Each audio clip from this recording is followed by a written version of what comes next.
Hello, everybody, and welcome back to another episode of Advanced Level, a video game podcast. My name is Felipe Prada, and I'm being joined here by Oscar Portillo. Oscar, what's going on? I'm right. What's up with you, Felipe? How are you?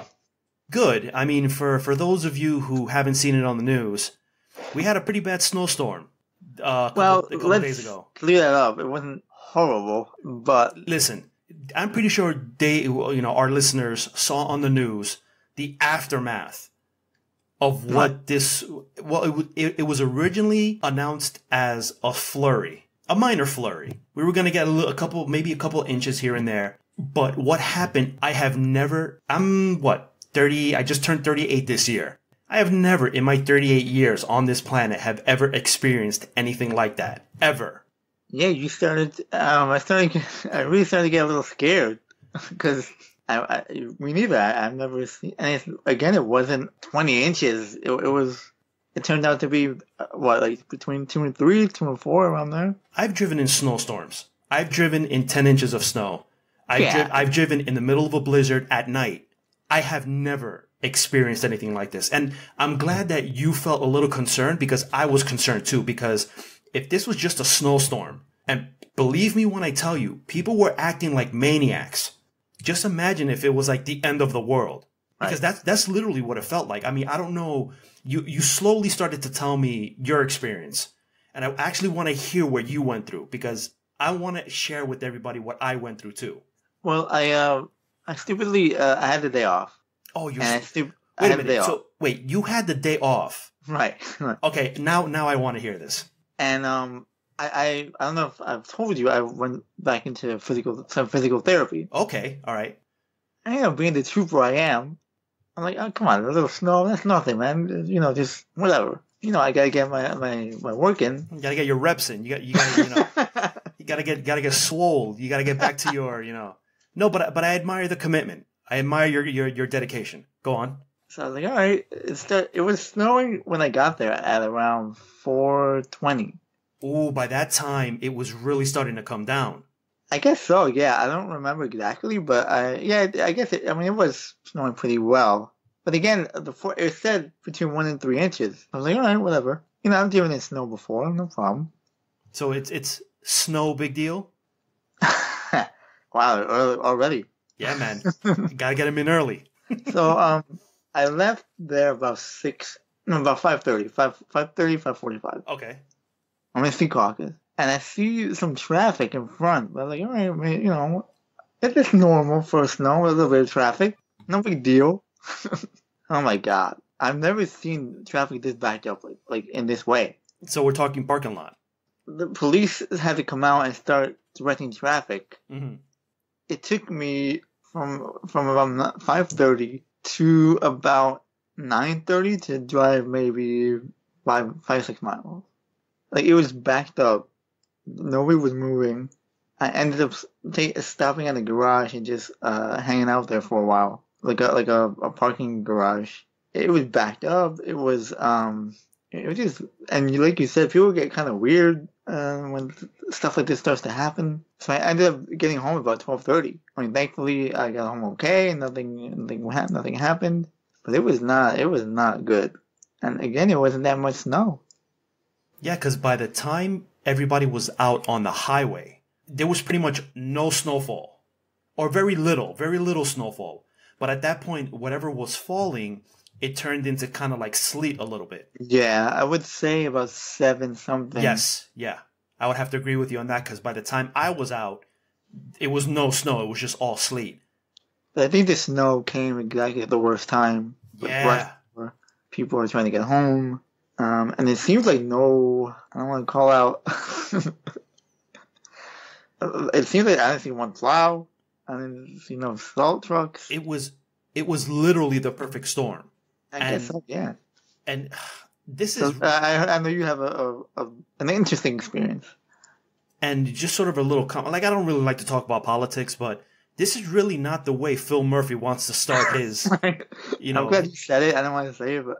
This is really not the way you want to start it. But you know what? They issued their statement. They said it was a unique storm, which, okay, how unique is a snowstorm? Like, how different can it possibly be? But you know what?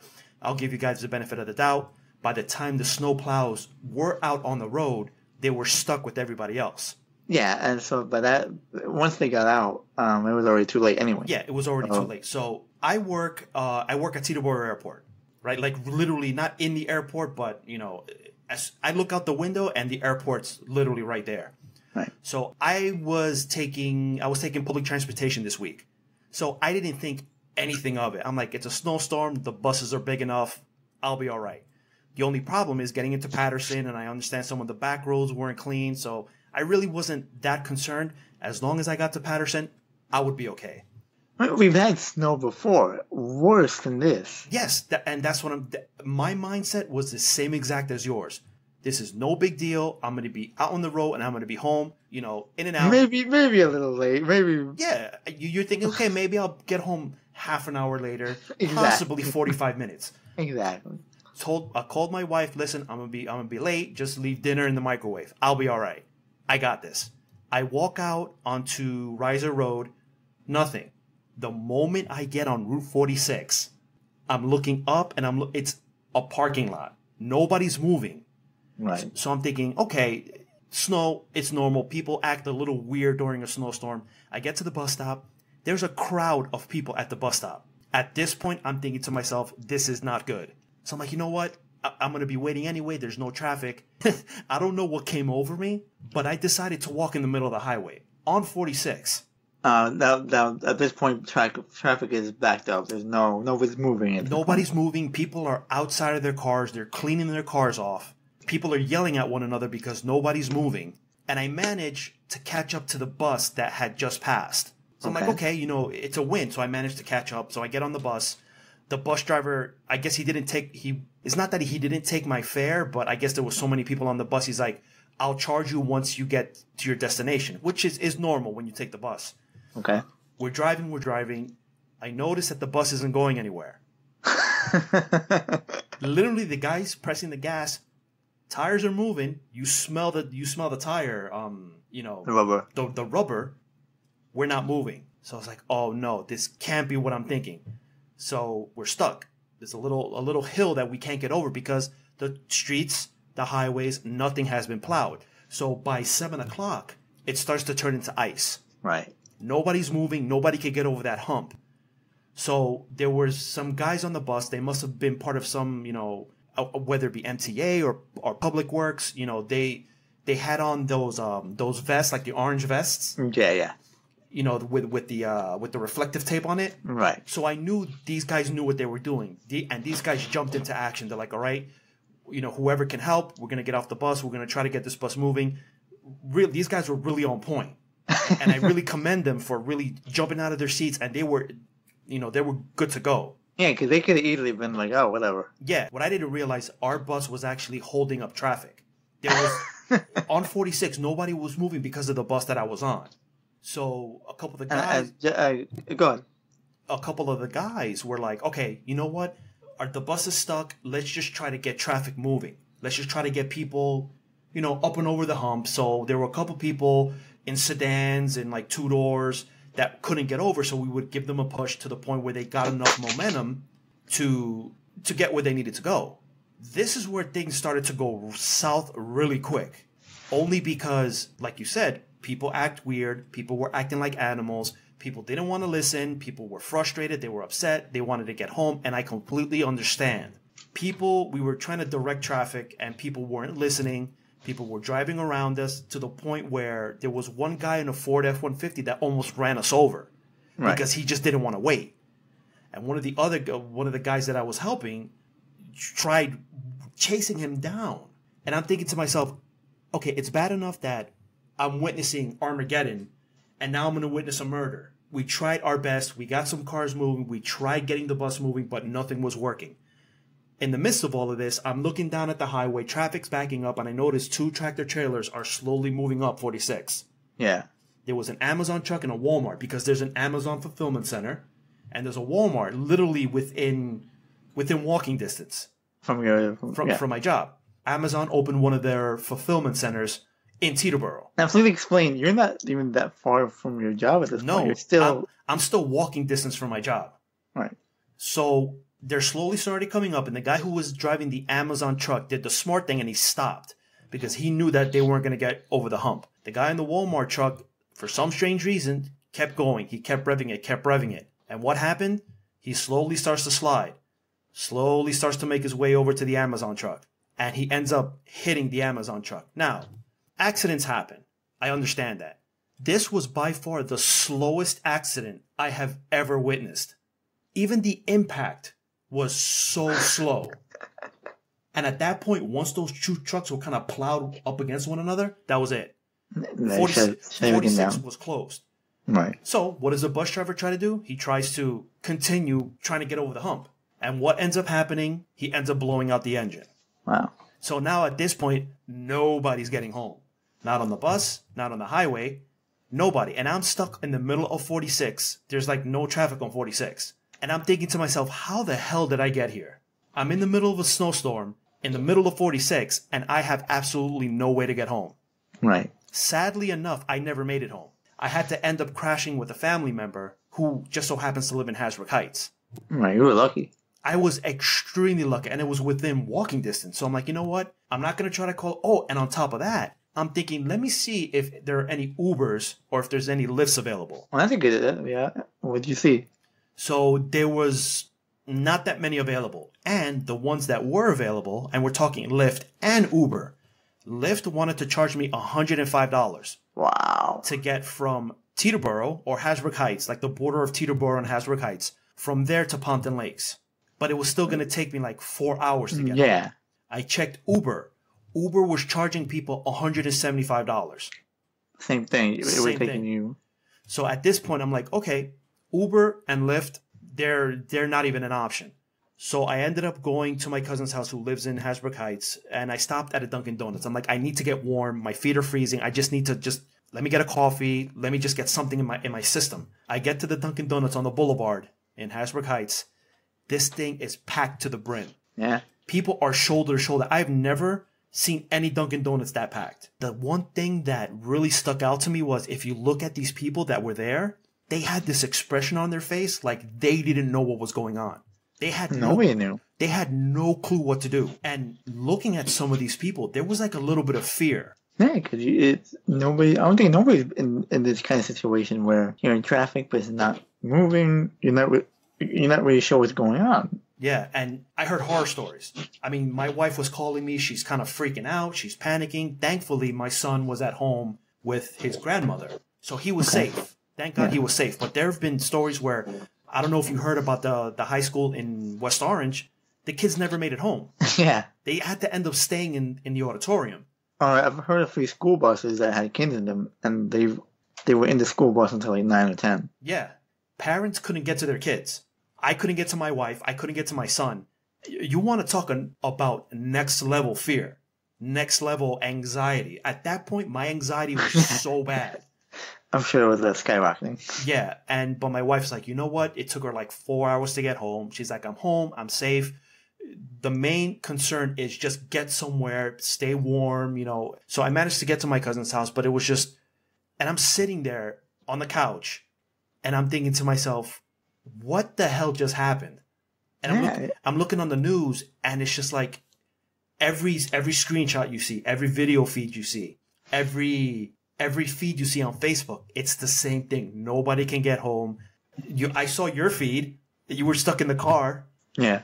I was like, oh my God, what is this? Is it gonna pass? Like, what's gonna happen? But then thankfully everything ended up passing, but it was really scary. Super, super scary. And that for me personally, that's my personal hell, is traffic. That's everybody's personal hell. No, that's I can't think of a worse place than that. Because remember... That's what I had to get out. I was like, I just have to get out of here. I can't even deal with this. Remember, New Jersey itself was ranked number 1 as far as stressful when it comes to traffic. So just imagine that amplified times 10. Yeah. That's why I just had to stop. I gotta get out of here. I can't even. Did you at least get out of the car? Did you stretch? Yeah, of course. No. That's really a part. I stretched. I got out. I walked around a little bit. I mean, I wasn't the only one. There was like 2 or 3 of us in there. I mean, the good thing about it was since I was constantly moving, like I really wasn't cold. I didn't give my body a chance to kind of cool down. I was on the move. I was pushing cars. I was trying to help people. It was a workout. It was a workout, so I was fine. But the only thing, my feet were kind of cold. But in the midst of this sort of chaos, it still felt kind of good to be able to help people and to see other people kind of stepping up and wanting to help. Of course, those guys don't have to. Exactly. That's the point. They didn't have to. But they saw the situation, they assessed the situation, and they're like, listen, whoever can help, let's try to get this traffic moving. And for a moment, like, I felt good because I felt like I was helping people. You actually felt something. I actually felt, I'm like, wow, I'm as stupid as this is going to sound. Like, I felt like I was making a difference. For a few seconds. And for a few seconds I was, before everything just went to hell. Until the 2 trucks came. Yeah, to the trucks came. And then at that point, you're like, there really isn't anything more you can do. Yeah, I mean, you can like push a truck. So. Swallow your losses and just try to get somewhere safe. Yeah, you did what you could. Yeah, and me being the person that I am, I'm thinking to myself, this is like the first snow level from Red Dead Redemption 2. That's literally what it felt like. I'm in the wilderness, I'm in a snowstorm, and I just need to get to somewhere safe. I need to survive. I mean, at least now you have a story to tell. But yeah, but it's an insane story. Okay, and I could literally tell my children I had to walk to work in the middle of a blizzard. And you're not exaggerating. And I'm not exaggerating.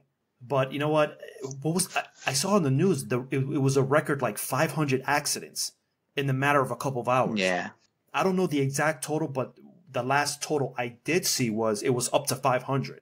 It sucks. I mean, I guess they didn't think it was going to be that much. And it wasn't really. No, it wasn't. I didn't think it was the ice that really killed everything. Yeah, but it was just a perfect storm between the amount that fell in the short amount of time at the right time. It was a recipe for disaster. Yeah, it was just, and people were beginning to leave early too. And they're like, you know what? Let me just get home early. And the traffic. It didn't matter. Once it got to a certain time, it didn't matter. Yeah, it didn't matter what time you left. At all. Unless you left super, like at midnight or something. It didn't matter. Yeah, it didn't matter. But you know what? I'm glad, you're safe, and all the people that I spoke to, they're safe. I understand some people made it out a little bit worse than others, but I just hope that everybody was safe and they got to go where they needed to go. I had a couple other friends that were stuck in New York. The Port Authority got shut down. Oh yeah. I saw pictures. People were standing shoulder to shoulder. That's claustrophobia on a next level. Well, they told them like, you gotta go somewhere else. Where do you go though? That's the thing. I don't even know what you do. What do you go like a Mickey D's or something? Like, you know what? I might as well eat something. I wouldn't even know what to do at that point. Penn Station, I don't know what to. And you're in a different state, and you can't even get home. That's they literally told them like, go. You gotta go. Like you can't. I mean, you could take the ferry maybe, but again, it just sucks because you don't even know what to do at that point. Yeah, because even if you do take the ferry, and I've taken the ferry, we've both taken the ferry. Even you get back to Jersey, there's still no way for you to get home. Exactly. So you kind of solved one issue, but then you have a completely different one once you hit Jersey. You're in Jersey, but you're in like Weehawken or something. Yeah. But that's not. You can't walk. No. Where the hell you got to go to? You can, but it's just going to take you. Well, it didn't matter because you weren't going anywhere anyway. Unless you're walking. Yeah. Depending where you live. Like some people travel from the city into like central Jersey and stuff. Yeah. I knew a couple of people at my job live in PA, and they come and they work in Teterboro. Safe to say, those people never made it home either. Exactly. Yeah. What do you do? You just never make it home. You either get into a hotel or. Which, trust me, there's plenty of hotels up and down 46. And that's the only thing. A couple of sketchy ones. We're talking about like the hourly rate type of hotels. Either way. But either way, you'll find somewhere. So I mean, that's the only.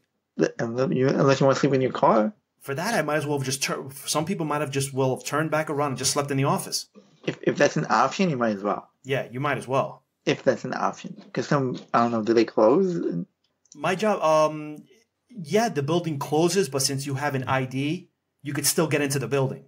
All right, that's an option. So yeah, that's an option. But think about it: if you're driving up 46 and going around, would you have been able to go back around? Yeah, I would have definitely been able to come back around. It wasn't closed off or anything? No, it wasn't closed off. 46 going east was... No, but think about if you're going the way you were going and you Right. got stuck somewhere. Were you able to, because you said it was closed, like those two trucks. Yeah. I would have been able to get back, but I would have had to have walked. And I don't trust leaving your car anywhere. No. And some people straight up abandon their cars. Yeah, I saw that too. Especially on the George Washington Bridge. People were straight up just getting up and just leaving. I don't know how you do that. I would never do that. I don't know about that, man. It's just being... I'm gonna stay. I'm dying in the car. I'm not leaving my car. That's a new level of commitment. No way. You're gonna leave No. I agree with you. I wouldn't leave my car either. And then I've heard stories that they got towed by some towing company and they're getting raped by the tow company. Oh, of course. I mean, So, look what Lyft and Uber did. Of course, the toll companies are gonna just rape you for fees. so no way, man. No, I'm dying in that car, or I'll shovel. You gotta shovel your way out, or something like that. I'm not leaving. Oh man, crazy. Definitely crazy. But switching over to gaming, this is a gaming podcast, but I figured we'd share that little bit of information. Yeah. What story? I got an email today from Google Play telling me that Assassin's Creed Rebellion was available for download. And I remember I had pre-registered for this game, but I just never got a chance to... I just completely forgot about it. Now, can you explain what this is? Because I don't even know what this is. Assassin's Creed Rebellion is Ubisoft's newest mobile game. Okay. Assassin's Creed Rebellion is a mobile game. So I kind of loaded it up. I played it for a little bit, and it's part, Fallout Shelter and part Assassin's Creed, for mobile. And I was being dismissive about it at first. And then once I started playing it and once I started getting familiar with everything, and this game is actually pretty good. Okay. And it got me thinking about, like, wow, I was so quick to judge this game because it's a mobile game, and there's a certain stigma that comes along with mobile games. But once I got to play it, I'm like, wow, I'm actually kind of glad that Ubisoft decided to make this game for mobile. And I started thinking, what about the game that Blizzard's working for mobile as well, which is Diablo Immortal? Well, I mean, from what I understand, Blizzard is working on a mobile game for every one of their titles. Yeah, that's what I heard too. And I don't know if you got a chance to see, I think it was BlizzCon, where they made all the announcements, and they made the announcement for Diablo Immortal, and it really didn't get a good reception. Like, people actually booed. Yeah, one person got on the mic and asked if it was a joke. I'm talking, it was that bad. Blizzard is going into this area of mobile gaming now. Like how we've said before. When was the last time Blizzard released a poorly received game? Never. So are you going to I guess we have to give them the benefit of the doubt. And if they screw it up, then okay. But give them a chance. Is that what you're saying? Yeah, but that's the point that I'm trying to make. I was ready not to give this Assassin's Creed game a chance. An Assassin's Creed mobile game. Because once we think of mobile games, we think of the microtransactions, we think of those stupid alerts, buy this, buy that, buy the pack, and all this other stuff. And then once I got into it, I'm like, this game is actually pretty good. And there are microtransactions. You get to spend money, but it's not in your... there. Yeah, it's there, but it's not in your face like in other mobile games. Now, who knows? I don't know if Diablo Immortal is going to be the same, if it's going to be... The point that I'm trying to make is we shouldn't be so quick to sort of dismiss an idea because it's not the idea that we want. Yeah, I mean, look at some screenshots from this Assassin's Creed. I'm really not a fan of this cute look of the game. Yeah, because it has a similar style to Final Fantasy the Pocket Edition. And you know what? I'm glad that you said that because I wasn't a fan of it either. I'm like, why would they do this? Why would Ubisoft go down this route? Then I got the alert and I'm like, okay, Assassin's, because I pre-registered because it's technically still in its beta phase. I don't even know if it's the alpha, the beta, I don't know. But I know it's not out yet. Only the people who pre-registered are able to play it. I was one of them. So maybe it's like a soft release. Yeah, it's a soft release right now. There's a lot of stuff that's locked, because it's not part of the game and stuff like that. But the good thing is it's set within the Assassin's Creed universe, and you can pretty much build your brotherhood. What is the gameplay exactly? Well, the gameplay is a mixture of, like I said, Fallout Shelter mixed in with sort of an Assassin's Creed aesthetic, meaning you can do missions where there are 3 different types of characters that you can have in a team of 3, and then you have to, complete missions. You got to find objects, you got to assassinate people, so on and so forth. But depending on your team, how well they are and how, I guess, well versed they are, your chances of success either decrease or increase based on your team. And you could, buy, hero packs and stuff, and they have all the assassins from all the different Assassin's Creed games, which is cool. Okay. So, would you say it's something that you would play over and over again? So yeah, this looks like something that I can definitely play for long periods of time. And I kind of thought about it. I'm like, you know what? Now that I got into it, now that I look past the aesthetics, past all that other stuff, there's a part of me that's actually glad that Ubisoft decided to do this, because it shows that sometimes the consumer, sometimes the customer doesn't always know what's right. Well, I've heard a lot of the customer doesn't know what they want until you show them. Exactly. And hey, listen, I was ready to dismiss this game. I am one of the people, I would openly admit that. I was like, I saw the screenshots and I'm like, oh, really? Another sort of Fallout type of game? Because it seems like every mobile game out there now has some sort of Fallout Shelter type of aesthetics to it. Some of it works, some of it doesn't. But I'm like, okay. And I rewatched the video of sort of the BlizzCon conference, and the way people just did not want to accept the fact that Diablo Immortal is going to be a mobile game and not Diablo 4. Well, let's get one thing straight though. We all thought we were going to hear Diablo 4. Yes, we all did hear. And you know what? I'll put some of the blame on Blizzard, because they should have done it differently. What they should have done, instead of announced, they'll still announce Diablo Immortal, but what they should have done is given us a teaser trailer of, let's say, just show us the logo of Diablo 4. Well, I had heard that they were going to, this is what I read on, I forgot what site, but I did read it, like, they were supposedly going to release Diablo 4. That's what I heard too, and I think that's why a lot of people were upset. But then they pulled out at the last second. Yeah, but what they should have done is show a logo, right? Diablo 4, whatever you want to do, and tell them, in the meantime, while you're waiting for Diablo 4, here's this new title that we're working on, Diablo Immortal, for mobile. I think that would have lessened the blow for the whole not showing. But then again, you know what? I don't work for Blizzard. Apparently, I don't know what I want. So I just think it wasn't fair for the consumer base to react the way that they did. Yeah, no, I agree with that.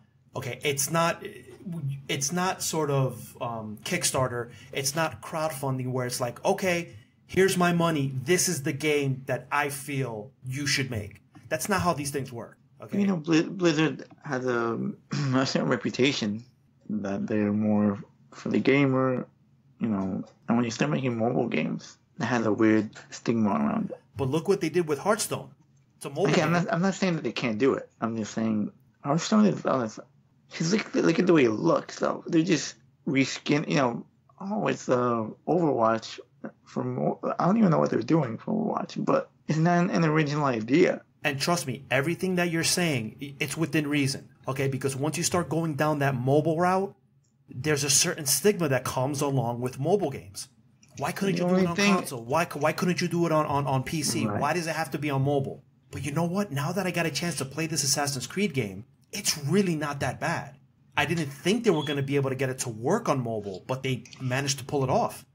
And I know for a fact, Blizzard, come on, they can pull it off. We know they can. I just, what are they going to do with? Again, they said every title is going to have some mobile game connected to it. So I don't even know what that means. Right. I know what that means, but I don't know what that means.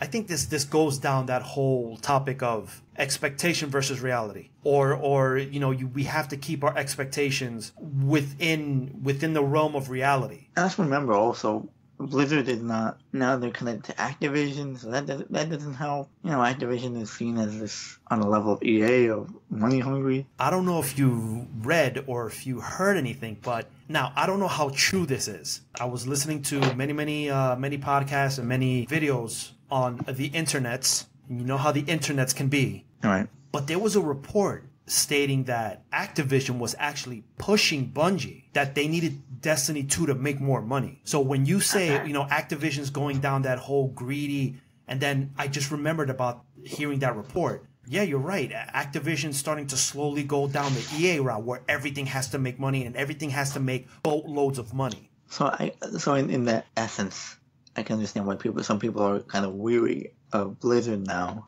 They've connected to Activision at this point. It's not just Blizzard. It's Blizzard Activision. You're right, yeah. That's like connecting a developer with EA. It's not the developer. They're connected to EA. So yeah, in that aspect of it, I do agree with what you say, but it's not. Let's give them. I agree with you. Let's pump the brakes a little bit. Let's give them a chance. Once I saw that guy and he's like, tell me this isn't an April Fool's joke. I'm telling you, bro, calm down. All right, relax. Okay, just because it's not the game that you want doesn't mean that it's not going to be a good game. I'm pretty sure they're working on Diablo 4, but just because it's not released to your schedule and to your expectations, that doesn't mean you should just automatically bash them. All right? It's like the expectations need to be reeled in a little bit. Okay, and I know I've made jokes about it before, like, this has to be some sort of joke. And I joke around. And even you have had to kind of put me in check a little bit, and I appreciate that. You tell me, listen, remember, so-and-so is developing it, or so-and-so is making it, so you might want to keep your expectations in check.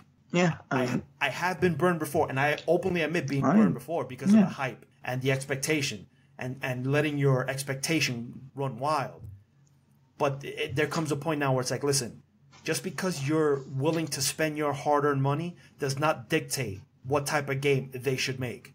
There's a reason why we're not video game developers. There's a reason why I'm not working for Rockstar, or, you're absolutely right. The customer doesn't know what they want until you show it to them. Sometimes. I'm not going to say all the time, but sometimes. But for the most part, it's like, but and here's another example.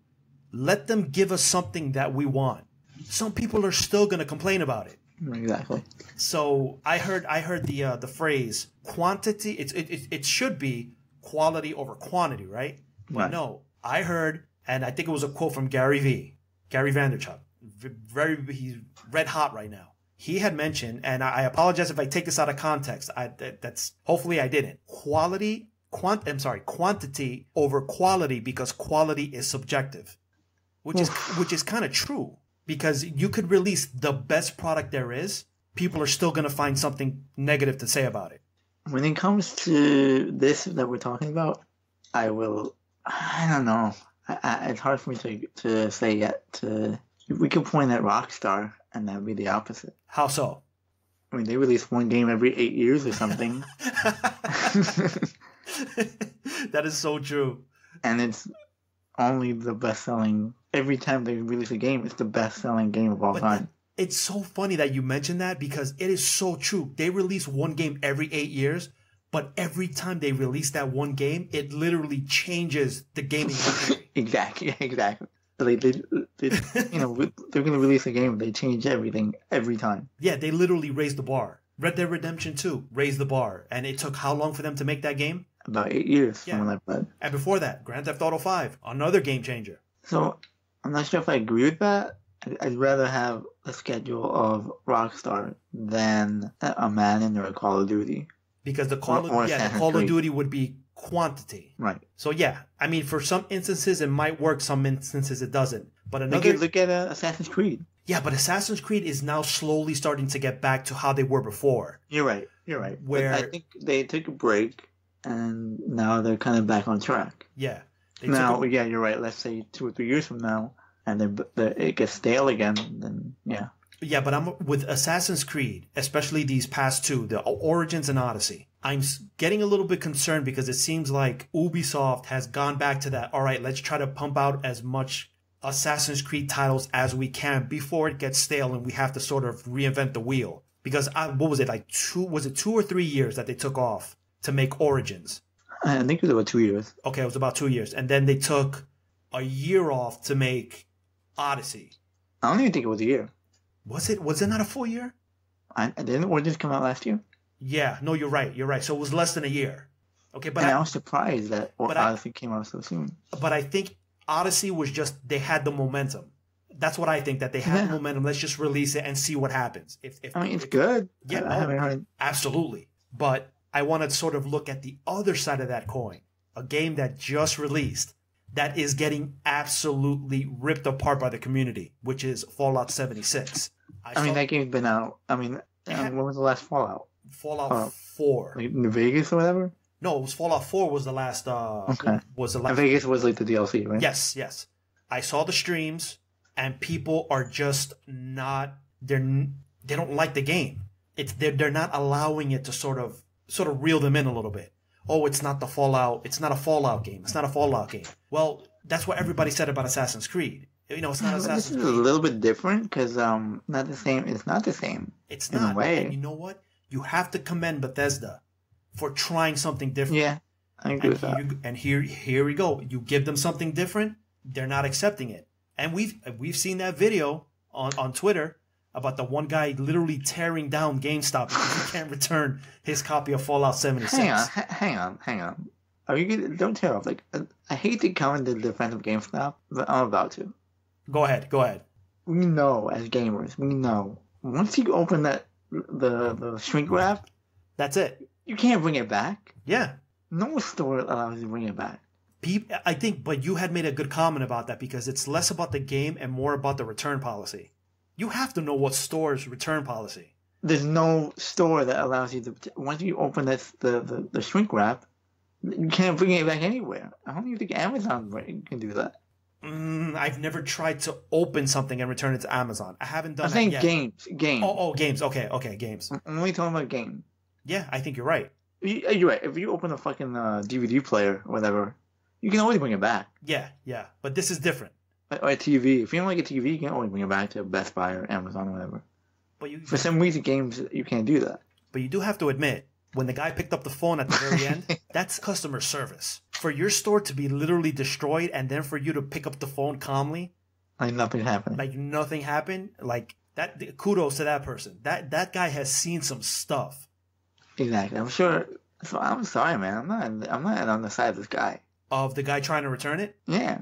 No, I'm not taking sides as well because, like I said, it's not about the game itself. It's more about the return policy. But just because I'm sure the game he returned it because the game he thinks up. Yeah, and you can't do that. And I remember specifically there were a couple of times back in the day when I first started working. I worked in a movie theater. People would literally try to get refunds on their movie tickets because they didn't like a movie. And they saw the entire movie. They didn't like it, and they wanted a refund. Listen, that's not how life works. We can't issue a refund. I understand you can only watch about half an hour of the movie. I think the policy has changed, but when I was working, I think it was you could still get it within, like, if you've only seen like the first half an hour, you can get it. Okay. But people were watching the entire movie. You can't, now, what movie was it? Remember? Oh, I don't remember what movie it was. Maybe there's some movies out there, maybe, but. But come on, man, really? Like you can't do that. You can't do that. And regardless of how you feel about the game, even if it's not the game that you wanted, I mean, come on, really? Like you got to keep your expectations in check a little bit. Sorry, dude. I mean, there's nothing. I mean, you can trade it in, but you're not gonna get crap for it, or you might get what, $30 or whatever. What would you have said to the guy? Let's say you were the guy behind the counter. We can't. That's not the return policy. You just tell them like that. I've worked as a cashier before, not in GameStop, but right. I've worked as a cashier. There's certain return policies. It says on the receipt. There's nothing. He's just standing there like I don't know what he would have money in his hand for. I don't know what. You can't return it unless you trade it in. Yeah, but apparently he wasn't having none of that. Yeah, he wasn't having none of that. Because he turned real quick and just started wrecking the store. Well, the guy that walks in. Just imagine you're that guy. You walk into a GameStop in the middle of somebody just tearing it apart. Like, what do you do? Do you tell them to like, you know what? It's not that important. I'll be back. Yeah, I just wanted Fallout. And you find out like Fallout 76 is the reason for that destruction. You're like, oh, you know what? I think I'll wait. No, I want that. You can tear up a store just for that. You know what? I'm tempted to get it just to see how bad it is. Well, I don't think right now would be a good time. I think you can probably wait a month or two. Because I've seen a lot of the live streams and a lot of the Let's Plays, The game does not run well. There's a lot of bugs. There's a lot of glitches. There's a lot of game-breaking bugs. I've seen the game pretty much crash. There was one video, I think it's going around on YouTube, where I guess some players launched 3 nukes and the game just crashed. It can't handle it. It just cannot handle that amount of power. But this is a different type of game. Like, it's not the Fallout from before. They're trying to do something online. And that's what a lot of the consumers, that's what they're not grasping. They're thinking this is going to be a Fallout game like previous Fallouts. Remember, they removed all the NPCs, so everybody you interact with is an actual player. There's a lot of... Maybe they should have had a longer beta. Yeah, that I would have to agree. The beta was way too short to try to iron out all the bugs. Maybe that, but there's no... I don't think there's, in this environment where there's only real people, it's hard to iron out any... I'm not a developer, so I don't know, but I would imagine you just have to launch the game, and just... Unfortunately, this is what happens. The game is pretty much an early access game right now. You paid full price.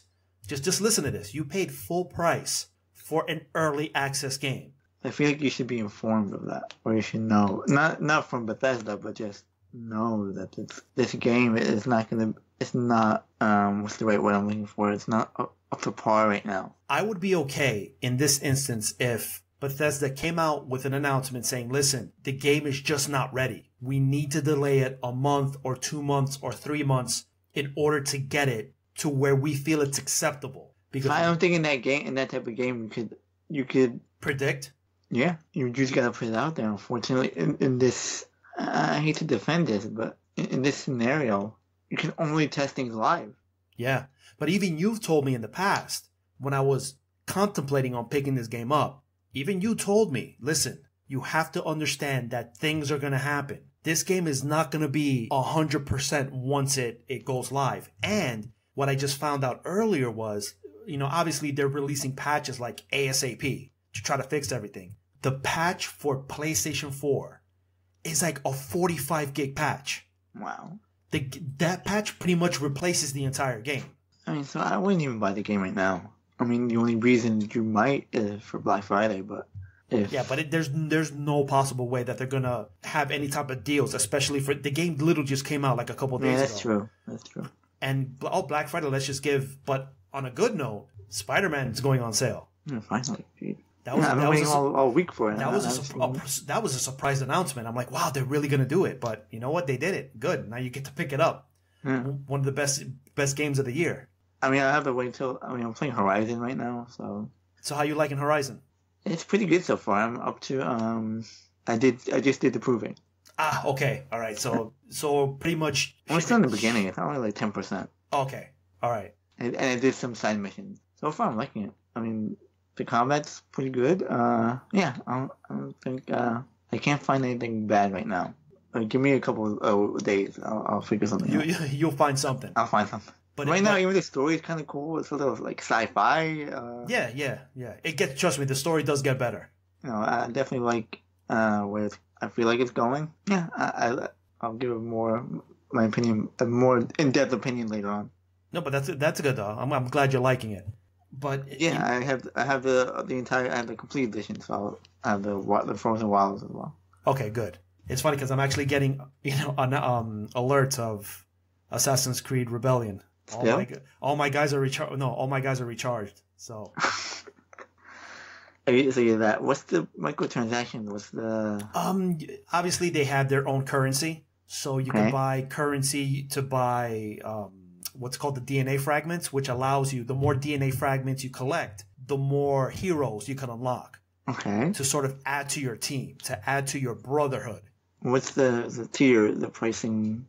Right now, as a matter of fact, let me see if I can pull it up real quick. No, that was just the alert. I actually closed out the game. And it's funny because when you load up the game, it actually shows you, I guess, the different... I know one of them is $5.99, but I don't remember exactly what you get for $5.99. They're really not... The pricing is, I think, reasonable. Okay, that's good.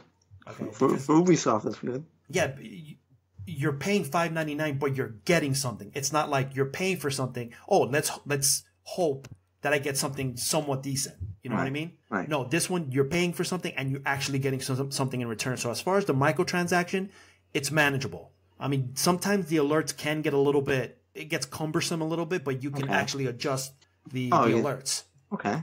So it's not all that bad. I mean, I honestly thought the animation and the style was gonna bother me, but no, you actually look past it. What about how many times have you played already? I've played a couple of times. I mean, I downloaded it literally when I got home, and I would have to say I played it for like a good half an hour. Well, I went to the bathroom and I played. Okay. Either I'll stop playing when my energy runs out or when my legs go numb, whichever one comes first. You know what I mean? Yeah, I got you. They have like offers where you get a DNA cube offer for $5.99.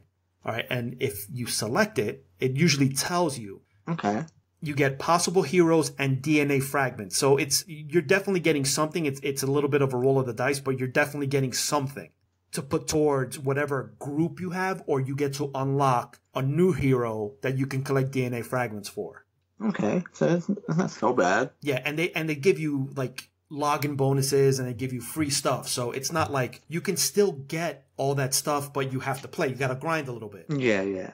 That's normal. Yeah, they have what's called Helix credits. You get for $4.99 you get 500, $9.99 $10.50, $19.99 $2,200. Not like that. So there's no $1.99 or $2.99 option. No, I'm telling you, it's the $5.99 is the buy-in. Oh boy, I don't like that. I mean, it probably will change. I mean, it's still in the beta, so yeah, that's true. Who knows at this point? Of course, in the beta you still use money, right? Yeah, but yeah, of course you do. But even though it's a beta. It's a beta, but they're generous enough where they actually give you some Helix money. So it makes it seem like you actually wasted money, but they're just giving it because it's the beta. They're trying to entice you. I got you. For the game. But you know what? I'm surprised. I'm pleasantly surprised that they decided to go this route, and I'm actually eager to see how the rest of the game progresses, which makes me even more eager to want to play Diablo Immortal. I mean, I honestly don't think Blizzard can mess this up. I don't think they can. I don't want to say they can't mess it up. Oh, they can mess it up, but I don't think they will. Okay. Yeah, I mean, I feel like they have a good track record. There's no reason to think they will mess it up. I'll put it to you that way. Yeah, but I just, if there's a message, especially for the community, just lower the expectations and just give the games a chance. I mean, I understand like a game like Fallout 76 is kind of an extreme example. Don't go into stores destroying stores. It's not the people's fault. It's not, like you said, and you bring up a perfectly good point. You have to know that things like this are going to happen. Yeah. It's especially early on. Now, if we're talking a few months, 6 months down the road, and still, that's different. Yeah, then by all means, if you want to destroy a store, go ahead. Yeah, but it's not even a week, I think, right? No, it hasn't been a week, which is kind of surprising, I mean, like you said, Bethesda's already patching it like crazy, so they're already working on it. And it's just sad that the early adopters, the ones who really, want the game to succeed and all this other stuff, it seems like they're the ones that suffer.